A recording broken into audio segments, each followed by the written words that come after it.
A fresh start. A new home. A quiet neighborhood where nothing bad ever happens, or so they thought. The Parker family had no idea what horror awaited them behind the walls of their dream house. It started with a knock, but there was nobody there. Then came the whispering, and then they found the hidden room. This is the terrifying true story of the Parkers and the secret their house tried to keep buried. The move in.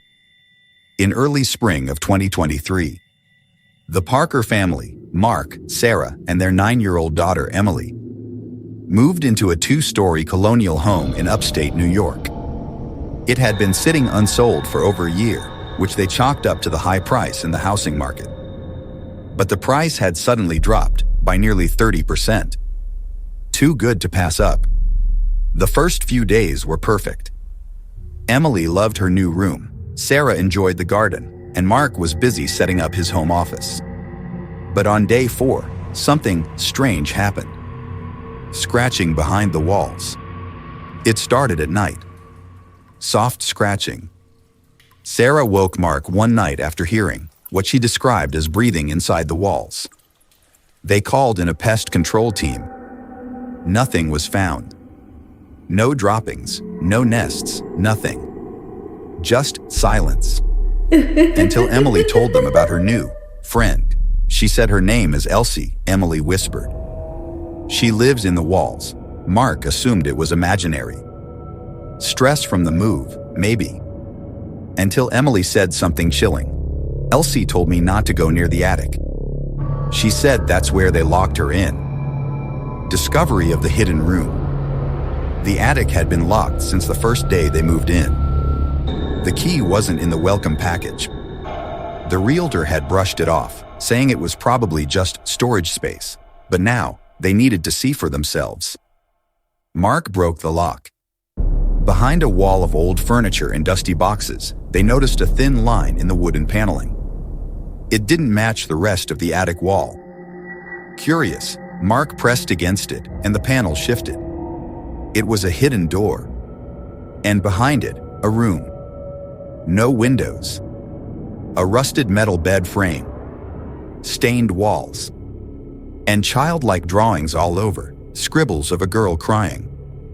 A single word written over and over, help, help, help. In the corner, a broken toy doll sat slumped against the wall.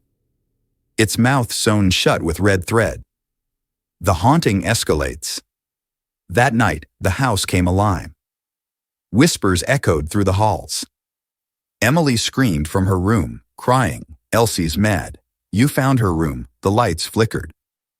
Doors slammed on their own. The doll they left in the attic?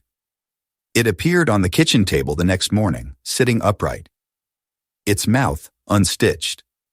Sarah found bruises on her arms, shaped like tiny hands. And Mark? He found the words, "Get out," carved into his office desk. Letters that hadn't been there the day before. The truth behind the room. Desperate for answers, Mark dove into local archives and news articles. And that's when he found it. In 1987, the home belonged to the Whitmore family. Their daughter, Elsie, had gone missing. Police suspected she ran away. There were no signs of forced entry. The case went cold. That house always felt off. After Elsie disappeared, her mother stopped speaking. Her father went mad.